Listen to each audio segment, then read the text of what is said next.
Nesse vídeo, a gente vai ensinar para você como comprar um gabinete. Esse vídeo faz parte de uma série que a gente fala como comprar cada componente de um computador para que você possa decidir por cada peça e assim montar o melhor computador para você. Então, se você quiser acompanhar os outros vídeos da playlist, eu vou deixar aqui e vamos para o vídeo. Vamos falar como comprar um gabinete, que muita gente também chama de torre, case ou carcaça. Algumas pessoas chamam erroneamente gabinete de CPU, mas isso está incorreto. A função do gabinete principal é que ele vai segurar todos os seus componentes ali do seu computador e vai permitir que você posicione as ventoinhas para que gere um fluxo de ar dentro do computador e refrigere os componentes, e não deixe nada esquentar muito dentro do seu computador.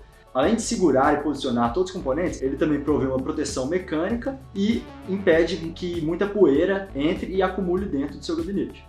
Além disso, o gabinete ele possui alguns botões que você pode ligar, desligar, resetar o computador e algumas entradas USB e de áudio que ficam ali nas laterais dele. Isso facilita também você acessar essas portas. A gente vai agora falar de 8 especificações importantes que você deve olhar num gabinete antes de decidir por um. Gabinetes realmente eles podem sair de coisas muito simples na faixa de R$100 e você encontra gabinete facilmente que chega a 500 e passa desse valor. Agora falando sério, a característica importante do gabinete, a primeira delas que eu vou falar, é realmente o tamanho. Existem gabinetes muito pequenos que só comportam placas-mãe pequenas e gabinetes grandes, que você pode colocar vários tipos de placa-mãe. Mas fica estranho se você compra um gabinete grande e coloca uma placa-mãe pequena também. Então, se você quer saber o tamanho do seu gabinete e já escolheu a placa-mãe, então eu sugiro que você veja um gabinete que seja compatível para essa placa-mãe. E se você quer montar um computador pequeno, aí você já procura um gabinete pequeno e vai comprar uma placa-mãe pequena também para montar tudo pequeno. A questão de compatibilidade, principalmente de placa-mãe, você tem que preocupar se ele é do padrão ATX. A maioria das placas-mães são do padrão ATX e dos gabinetes também. Então, normalmente, você não vai ter um problema com isso. O que você tem que olhar também é se o seu gabinete tem uma largura suficiente, ou não sei se é comprimento, mas se ele é grande o suficiente para conseguir colocar uma placa de vídeo dentro dele. Porque se a placa de vídeo for muito comprida e o gabinete não tiver esse espaço todo, você não vai conseguir nem entrar com a placa de vídeo dentro do gabinete. Parece óbvio, mas isso é importante ser olhado se você vai colocar uma placa de vídeo grande no seu computador.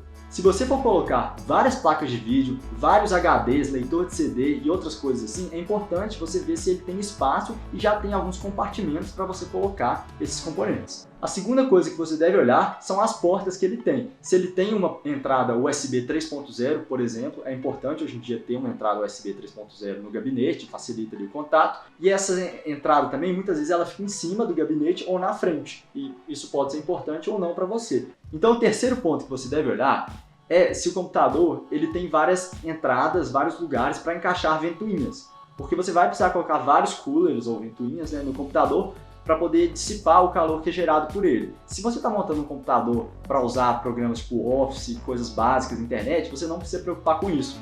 Normalmente, uma, duas ventoinhas já dão conta. Mas se for para fazer edição de vídeo, jogos, atividades mais pesadas, você vai precisar de muitas ventoinhas e aí tem gabinetes que te oferecem a possibilidade de colocar às vezes até 7 ventoinhas ou colocar 4, mas em posições boas, e aí você deve olhar isso também. E quanto às ventoinhas também, existem as ventoinhas de 80mm, 85mm e as ventoinhas maiores, que vão até 120mm.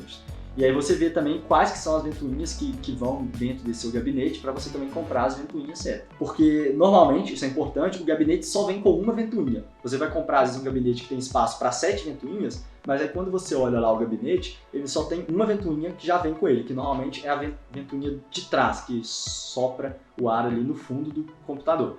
Um outro ponto também, que realmente pode ser importante, é a questão do design, né? Que é o acabamento dele, se tem um vidro, às vezes, para você ver os componentes dentro dele. Se você está montando um computador top de linha, colocando vários componentes bonitos, com LED, com tudo, não faz sentido montar esse computador e botar numa caixa toda preta que não dá para ver nada lá dentro. Às vezes você quer ter essa beleza do seu sistema aí. Então isso pode ser um ponto importante. Às vezes você vê se tem um painel de acrílico ou vidro.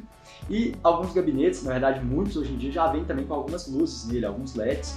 E isso pode ou não interferir na sua decisão de compra por um gabinete. Um quinto ponto que você deve olhar é se no lugar que entra e sai o ar do computador tem algum tipo de filtro, para evitar que muita poeira entre e saia. Eu estou vendo muito gabinetes que vem com um filtro que você coloca por um ímã. Já vem tudo isso, é só colocar o ímã lá com o filtro. E isso é muito prático, fácil de tirar e colocar de novo, de limpar depois. E eu recomendo o gabinete que já vem com esses filtros magnéticos, que eles chamam.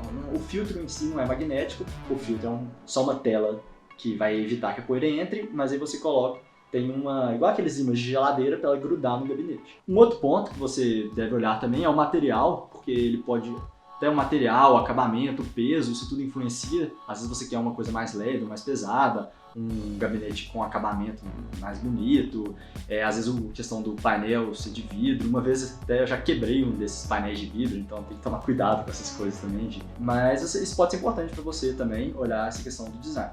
Mas pode ser importante também qual material que é, às vezes é um aço, se é um alumínio, ou questão de realmente como que foi fabricado esse gabinete. O último ponto que eu acho interessante, mas é uma coisa que não vai vir falando nas especificações dele, é se você tem a possibilidade de abrir o gabinete sem usar nenhuma ferramenta. Isso é muito legal, ele já tem uma borboletinha ali, ou um parafuso com uma cabeça maior ali que dá para você girar com a própria mão. Isso é legal porque aí você pode abrir seu computador sem nenhuma ferramenta para conferir se está tudo certo, limpar alguma coisa lá dentro, mudar um cabo de lugar, e facilita bastante também o uso. Realmente, comprar um gabinete não é um bicho de 7 cabeças, é uma coisa simples. Eu falei aqui algumas coisas que você deve olhar. Se você tiver alguma sugestão também de alguma coisa que você olha e considera que é importante para outras pessoas também olharem na hora de comprar um gabinete, deixa aqui embaixo.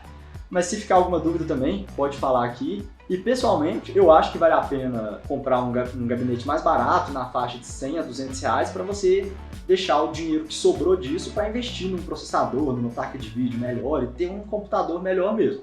Mas aí a decisão sua, com ali 200 reais você já compra um gabinete bonito e ótimo, não precisa investir muito mais que isso. Se você gostou, inscreva-se aqui no canal, muito obrigado e até a próxima.